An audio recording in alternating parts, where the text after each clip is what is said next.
This is a LibriVox presentation of Joseph Conrad's The Secret Agent.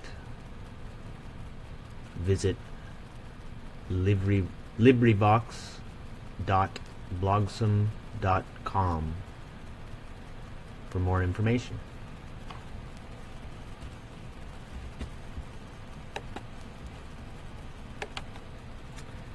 The Secret Agent by Joseph Conrad, Chapter 1.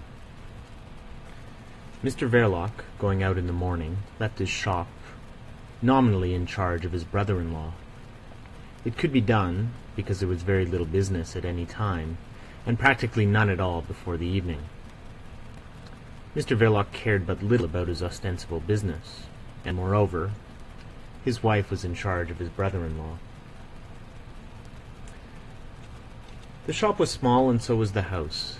It was one of those grimy brick houses which existed in large quantities before the era of reconstruction dawned upon London.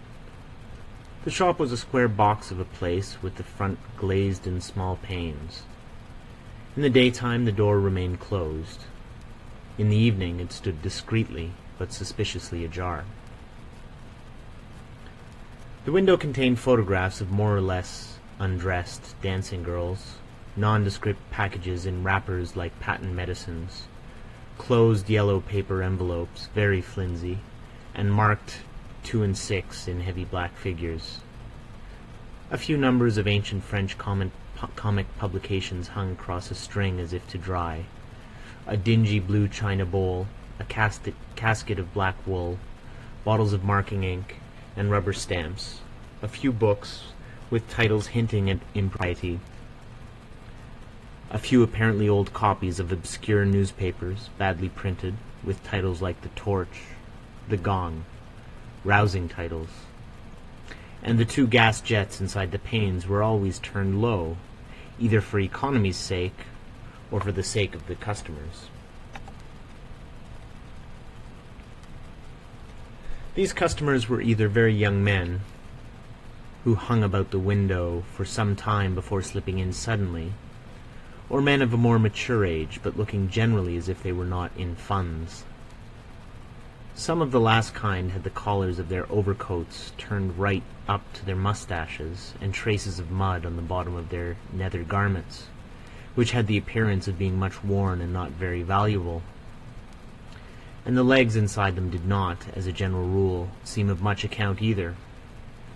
With their hands plunged deep in the side pockets of their coats, they dodged in sideways, one shoulder first, as if afraid to start the bell going.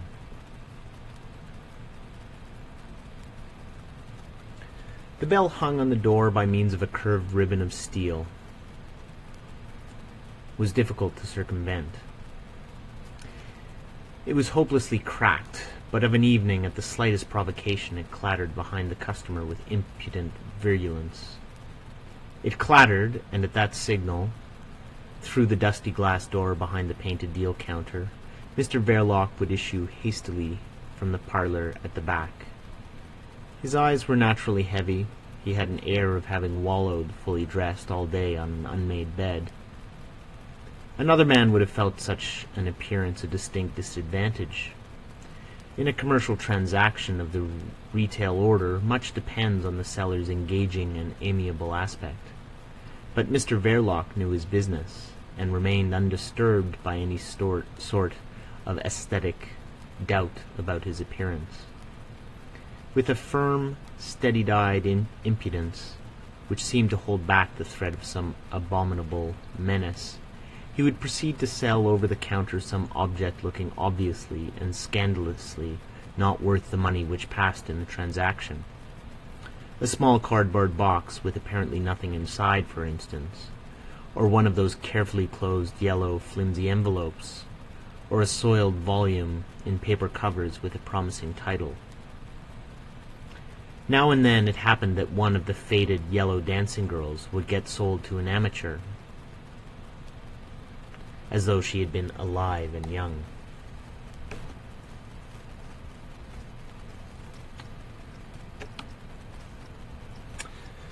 Sometimes it was Mrs. Verloc who would appear at the call of the cracked bell, Winnie Verloc was a young woman with a full bust, in a tight bodice, and with broad hips.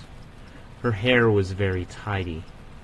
Steady-eyed like her husband, she preserved an air of unfathomable indifference behind the rampart of the counter. Then the customer of comparatively tender years would get suddenly disconcerted at having to deal with a woman, and with rage in his heart would proffer a request for a bottle of marking ink, retail value 6d. Price in Verloc's shop 1 and 6d, which, once outside, he would drop stealthily into the gutter. The evening visitors, the men with collars turned up and soft hats rammed down, nodded familiarly to Mrs. Verloc, and with a muttered greeting lifted up the flap at the end of the counter in order to pass into the back parlour, which gave access to a passage and to a steep flight of stairs. The door of the shop was the only means of entrance to the house, in which Mr. Verloc carried on his business of a seller of shady wares, exercised his vocation of a protector of society, and cultivated his domestic virtues. These last were pronounced. He was thoroughly domesticated. Neither his spiritual, nor his mental, nor his physical needs were of the kind to take him much abroad.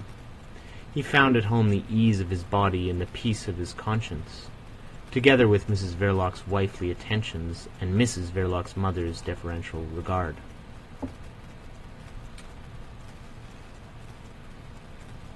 Winnie's mother was a stout, wheezy woman, with a large brown face. She wore a black wig under a white cap. Her swollen legs rendered her inactive. She considered herself to be of French descent, which might have been true, and after a good many years of married life with a licensed victualler of the more common sort, she provided for the years of widowhood by letting furnished apartments for gentlemen near Vauxhall Bridge Road, in a square once of some splendor and still included in the district of Belgravia. This topographical fact was of some advantage in advertising her rooms, but the patrons of the worthy widow were not exactly of the fashionable kind. Such as they were, her daughter Winnie helped to look after them. Traces of the French descent which the widow boasted of were apparent in Winnie too. They were apparent in the extremely neat and artistic arrangement of her glossy dark hair. Winnie had also other charms: her youth, her full rounded form, her clear complexion, the provocation of her unfathomable reserve, which never went so far as to prevent conversation, carried on the lodger's part with animation, and on hers with an equable amiability. It must be that Mr. Verloc was susceptible to these fascinations. Mr. Verloc was an intermittent patron. He came and went without any very apparent reason. He generally arrived in London, like the influenza, from the Continent, only he arrived unheralded by the press, and his visitations set in with great severity. He breakfasted in bed, and remained wallowing there with an air of quiet enjoyment till noon every day, and sometimes even to a later hour. But when he went out, he seemed to experience a great difficulty in finding his way back to his temporary home in the Belgravian Square. He left it late, and returned to it early as 3 or 4 in the morning, and on waking up at 10 addressed Winnie, bringing in the breakfast tray with jocular, exhausted civility, in the hoarse, failing tones of a man who had been talking vehemently for many hours together. His prominent, heavy-lidded eyes rolled sideways amorously and languidly. The bedclothes were pulled up to his chin, and his dark, smooth moustache covered his thick lips, capable of much honeyed banter.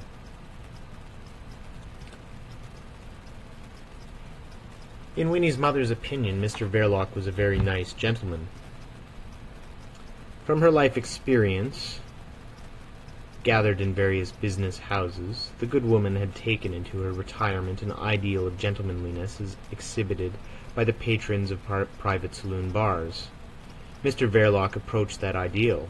He attained it, in fact. "Of course we'll take over your furniture, Mother," Winnie had remarked. The lodging-house was to be given up. It seemed it would not answer to carry it on. It would have been too much trouble for Mr. Verloc. It would not have been convenient for his other businesses. What his business was he did not say, but after his engagement to Winnie, he took the trouble to get up before noon, and descending the basement stairs, make himself pleasant to Winnie's mother in the breakfast-room downstairs, where she had her motionless being. He stroked the cat, poked the fire, had his lunch served to him there. He left its slightly stuffy coziness with evident reluctance, but, all the same, remained out till the night was far advanced. He never offered to take Winnie to theatres, as such a nice gentleman ought to have done. His evenings were occupied. His work was in a way political, he told Winnie once. She would have, he warned her, to be very nice to his political friends. And with her straight, unfathomable glance, she answered that she would be so, of course. How much more he told her as to his occupation it was impossible for Winnie's mother to discover. The married couple took her over with the furniture. The mean aspect of the shop surprised her. The change from the Belgravian square to the narrow street in Soho affected her legs adversely. They became of an enormous size. On the other hand, she experienced a complete relief from material cares. Her son-in-law's heavy good nature inspired her with a sense of absolute safety. Her daughter's future was obviously assured, and even as to her son Stevie, she need have no anxiety.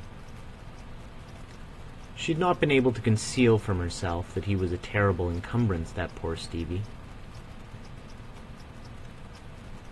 But in view of Winnie's fondness for her delicate brother, and of Mr. Verloc's kind and generous disposition, she felt that the poor boy was pretty safe in this rough world. And in her heart of hearts she was not perhaps displeased that the Verlocs had no children. As that circumstance seemed perfectly indifferent to Mr. Verloc, and as Winnie found an object of quasi-maternal affection in her brother, perhaps this was just as well for poor Stevie. For he was difficult to dispose of, that boy. He was delicate, and in a frail way, good-looking, too, except for the vacant droop of his lower lip. Under our excellent system of compulsory education, he had learned to read and write, notwithstanding the unfavourable aspect of the lower lip. But as errand boy he did not turn out a great success. He forgot his messages. He was easily diverted from the straight path of duty by the attractions of stray dogs and cats, which he followed down narrow alleys into unsavoury courts, by the comedies of the streets, which he contemplated open-mouthed to the detriment of his employer's interests, or by the dramas of fallen horses, whose pathos and violence induced him sometimes to shriek piercingly in a crowd which disliked to be disturbed by sounds of distress in its quiet enjoyment of the national spectacle. When led away by grave and protecting policemen, it would often become apparent that poor Stevie had forgotten his address, at least for some time. A brusque question caused him to stutter to the point of suffocation. When startled by anything perplexing, he used to squint horribly. However, he never had any fits, which was encouraging, and before the natural outburst of impatience on the part of his father, he could always, in his childhood days, run for protection behind the short skirts of his sister Winnie. On the other hand, he might have been suspected of hiding a fund of reckless naughtiness. When he had reached the age of 14, a friend of his late father, an agent for a foreign preserved milk firm, having given him an opening as office boy, he was discovered one foggy afternoon, in his chief's absence, busy letting off fireworks in the staircase. He touched off in quick succession a set of fierce rockets, angry Catherine reels, loudly exploding squibs, and the matter might have turned out very serious. An awful panic spread through the whole building. Wild-eyed, choking clerks stampeded through the passages full of smoke. Silk hats and elderly businessmen could be seen rolling independently down the stairs. Stevie did not seem to derive any personal gratification from what he had done. His motives for this stroke of originality were difficult to discover. It was only later on that Winnie obtained from him a misty and confused confession. It seemed that two other office boys in the building had worked upon his feelings by tales of injustice and oppression till they had wrought his compassion to the pitch of that frenzy. But his father's friend, of course, dismissed him summarily as likely to ruin his business. After that altruistic exploit, Stevie was put to help wash the dishes in the basement kitchen and to black the boots of the gentleman patronizing the Belgravian mansion. There was obviously no future in such work. The gentleman tipped him a shilling now and then. Mr. Verloc showed himself the most generous of lodgers. But altogether all that did not amount to much either in the way of gain or prospects, so that when Winnie announced her engagement to Mr. Verloc, her mother could not help wondering, with a sigh and a glance towards the scullery, what would become of poor Stephen now. It appeared that Mr. Verloc was ready to take him over, together with his wife's mother and with the furniture, which was the whole visible fortune of the family. Mr. Verloc gathered everything as it came to his broad, good-natured breast. The furniture was disposed to the best advantage all over the house, but Mr. Verloc's mother was confined to 2 back rooms on the first floor. The luckless Stevie slept in one of them. By this time a growth of thin, fluffy hair had come to blur like a golden mist the sharp line of his small lower jaw. He helped his sister with blind love and docility in her household duties. Mr. Verloc thought that some occupation would be good for him. His spare time he occupied by drawing circles with compass and pencil on a piece of paper. He applied himself to that pastime with great industry, with his elbows spread out and bowed low over the kitchen table. Through the open door of the parlour at the back of the shop, Winnie, his sister, glanced at him from time to time with maternal vigilance. End of chapter 1.